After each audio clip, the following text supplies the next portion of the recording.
알아두면 쓸데많은 프랑스사 이야기. 루이 15세와 퐁파두르 부인.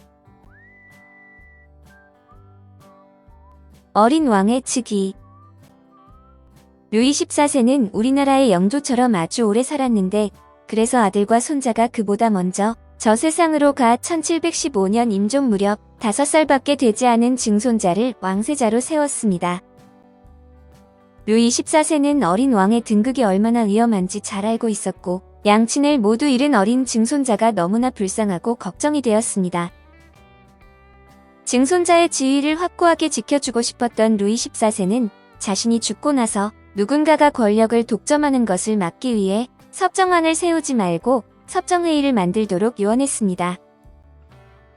그런데 루이 14세와 사이가 좋지 않았던 파리 고등법원은 그의 유언을 부결하고 루이 14세의 조카 오를레앙 공 필리프를 섭정왕으로 세웠습니다. 오를레앙 공은 야심은 많았지만 나라를 다스릴 능력은 전혀 없었는데 루이 14세가 제정한 많은 정책을 없애버리고 평범하기 짝이 없는 실력으로 나라를 다스렸습니다. 결국 프랑스의 외교와 재정 상태가 엉망이 된 것은 당연한 결과였는데 1723년 오를레앙 공이 세상을 떠나고 13살의 루이 15세가 친정을 하게 되었습니다. 친정을 하게 되었지만 루이 15세는 여전히 정사에는 관심이 없어 자신이 신뢰하던 가정교사 추기경 플레리에게 정사를 맡겼습니다.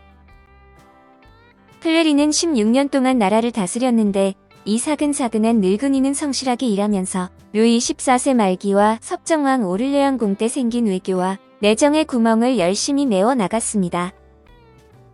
그가 권력을 쥐고 있던 시기 프랑스 재정은 어느 정도 호전되었고 외교적으로도 만족할 만한 상태가 되어 루이 15세의 재위 기간 중 가장 평화롭고 안정된 시기가 됩니다. 1741년 줄곧 유럽의 패자 자리를 꿈꾸던 루이 15세는 오스트리아 왕위 계승 전쟁에 뛰어들었는데 프랑스는 프로이센과 연합하여 오랜 적이었던 오스트리아 합스부르크 왕조를 공격했습니다. 연로한 플레리는 더 이상 힘이 없어서 전쟁이 일어나는 것을 그냥 지켜볼 수밖에 없었고 1743년 플레리가 사망을 했습니다. 전쟁 발발과 플레리의 사망으로 루이 15세의 통치는 한계에 다다랐고 이때부터 태양왕 루이 14세가 이룩해 놓은 강력한 왕국은 몰락의 길로 빠졌습니다. 실패한 국왕. 플레리가 사망한 후 루이 15세는 그의 증조부를 따라 다시 재상을 세우지 않고 본인이 직접 정치를 했습니다. 그러나 안타깝게도 그는 루이 14세처럼 재능이 많지도 전략을 잘 세우지도 못했으며 탐욕스런 관리들과 귀족들을 제어할 힘도 없었습니다.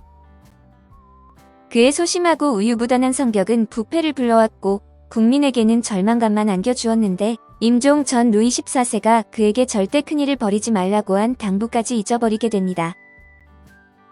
오스트리아 왕위 계승 전쟁의 결과 프로이센은 더 강력해졌지만 프랑스는 아무것도 얻은 것이 없었고 플레리 시절 좋았던 영국과의 관계도 완전히 무너졌습니다.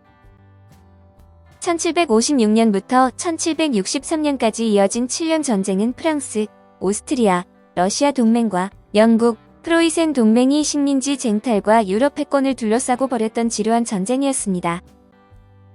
이 전쟁에서 프랑스군은 연이어 패배에 엄청난 손실을 입었으며 대량의 식민지를 잃었는데 1763년 영국과 프랑스는 파리 조약을 체결하게 됩니다.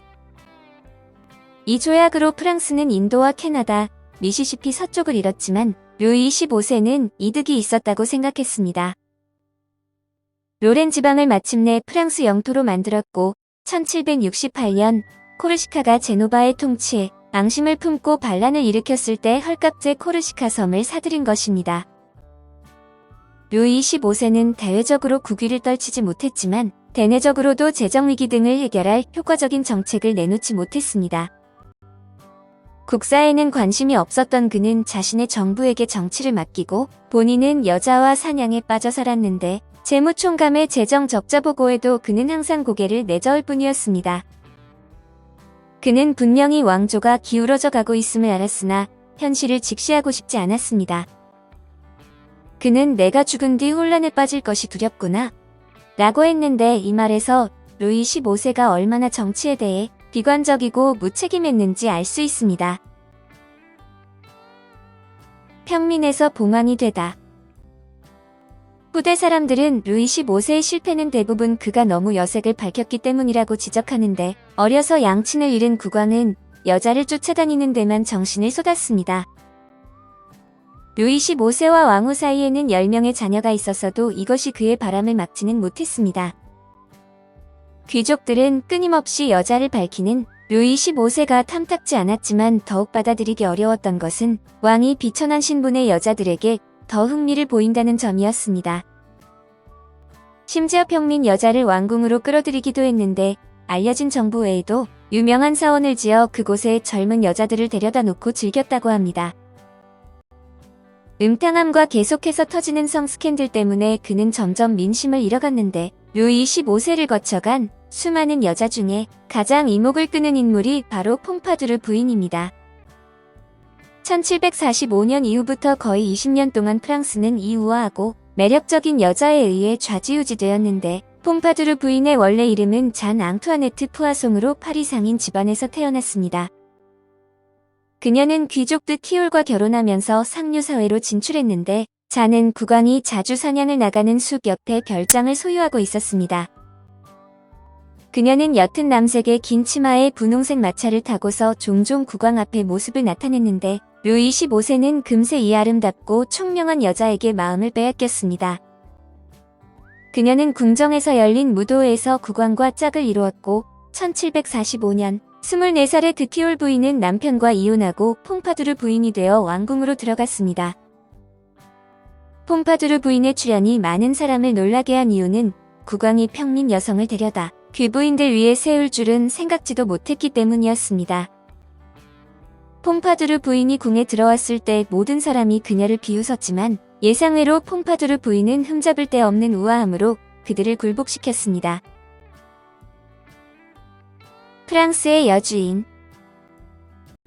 이후 퐁파두르 부인은 루이 15세의 정부이자 궁의 실질적인 여주인이 되었으며 프랑스의 막후 조종자가 되었습니다. 루이 15세는 이에 첩을 몹시 총애해서 시간만 있으면 그녀의 방에 머물렀고, 왕을 접견하러 온 대신들도 그녀가 옆에 있는 것을 피하지 않았습니다. 심지어 그녀에게 의견을 묻기까지 했는데, 국왕의 극단적인 신임으로 퐁파두르 부인의 권세는 점점 높아졌고, 그녀에게 대항하는 신하들은 모두 축출되었습니다.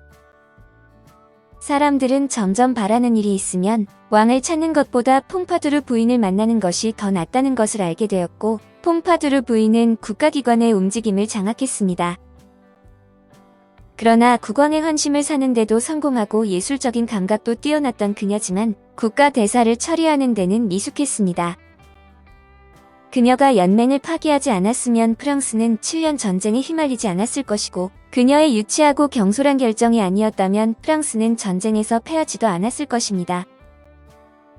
퐁파두르 부인은 예술과 문학의 후원자로 유명한데 도자기를 무척 좋아했으며, 그녀의 별장에는 화려한 도자기가 엄청나게 많았다고 합니다. 퐁파두르 부인은 국가 대권을 장악했으며 문화예술의 방향을 주도해 나갔는데, 그녀는 예술을 몹시 사랑했으며 로코코 스타일의 적극적인 창시자였습니다. 그녀의 지원으로 사치스럽고 몽환적이며 경쾌함을 특징으로 하는 로코코 스타일이 전 유럽을 풍미했습니다. 당시 그녀의 지출은 놀랄 정도로 컸는데, 그녀는 왕궁 생활을 하던 동안 총 3,600만 리라를 소비했으며 1764년 세상을 떠난 후 두 공증인이 그 재산을 청산하는데 거의 1년이 걸렸습니다. 퐁파두르 부인은 문학에도 깊은 흥미를 보였는데, 그녀가 주최하던 살롱은 당시 가장 유력한 인물들이 모이는 장소로 볼테르, 루소, 디드로 등 수많은 유명 인사들이 자주 참석했습니다. 그들은 퐁파두르 부인을 둘러싸고 사상과 문학을 논하고 철학 문제를 논쟁했는데, 당시 퐁파두르 부인의 자금 지원으로 프랑스의 문학예술은 크게 발전했습니다. 퐁파두르 부인은 뛰어난 외모를 가진 데다 생각이 민첩해서 국왕의 사랑이 식은 후에도 두 사람 사이는 두터운 우정과 애정으로 엮이면서 때려야 뗄 수 없는 사이가 되었습니다. 더 젊고 아름다운 경쟁자도, 그녀를 무너뜨릴 계획을 짰던 단체도 모두 그녀의 확고한 지위를 흔들 수는 없었지만 병이 그녀를 쓰러뜨리게 됩니다. 미인 방명이라고 1764년 폼파두르 부인은 젊은 나이에 병으로 세상을 떠나는데 폼파두르 부인의 죽음은 루이 15세에게 큰 충격이었습니다. 그러나 비통한 시간이 지난 후 그는 다시 더 젊고 아름다운 여자를 쫓아다녔는데 이런 무절제한 생활을 하던 루이 15세는 1774년 베르사유 궁에서 천연두로 병사를 했습니다. 그의 장례식은 한밤중에 소수 인원만이 참석해 비밀리에 진행되었는데 생전에 누렸던 화려한 생활과는 달리 아주 썰렁한 분위기였습니다. 사람들은 루이 15세와 그의 시대를 하루빨리 잊어버리기를 희망했지만 때는 이미 늦어버렸는데 루이 15세는 프랑스를 위기로 몰아갔고 그 위기는 사람들의 상상 이상이었습니다. 여기서 잠깐 바로크 양식과 로코코 양식. 바로크라는 말의 원래 뜻은 삐뚤어지고 기묘하다로 그 스타일은 이탈리아가 원조인데 부자연스러운 부분이 있지만 바로크 양식은 참신함과 대담함의 상징이었습니다. 바로크 양식은 안정과 조화를 버리고 자유분방한 낭만주의적인 특징이 있으며 풍부한 상상력으로 가득했는데 표현 방식은 주로 운동과 변화이며 공간의 유동성을 추구했습니다. 사람들은 바로크와 로코코 두 스타일의 표현 형식이 사치스럽다는 공통점 때문에 흔히 두 양식을 혼합해서 말하는데 로코코 스타일은 경쾌하고 세밀하며 장식이 정교합니다. 로맨틱하고 환상적인 주제에 치중한 로코코 스타일은 가볍고 아름답지만 세속적인 천박함이 있어서 바로크 스타일만큼의 예술적인 성공은 거두지 못했습니다. 여기서 잠깐 귀부인의 살롱. 살롱은 이탈리아어로 거실이라는 뜻인데 프랑스로 넘어오면서 귀부인들이 거실에서 명사나 학자들을 접대하는 모임으로 바뀌었습니다. 처음으로 문학 살롱을 연 사람은 랑부의 후작 부인이었는데 귀족 출신인 그녀는 번잡하고 저속한 궁중 사교의 염증을 느꼈지만 사교 생활을 멀리하기는 싫어서 집에서 모임을 열었습니다.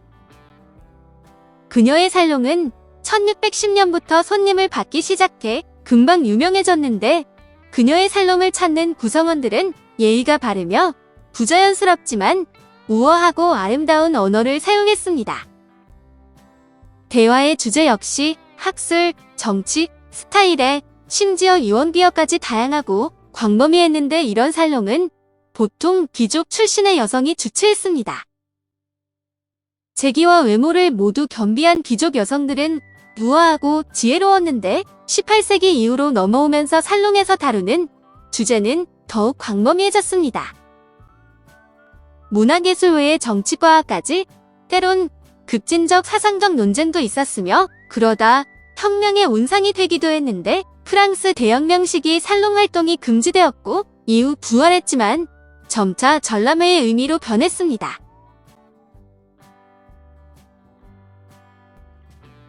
여자도 나라도 사랑하지 않은 열쇠장이 국왕 루이 16세로 이어집니다.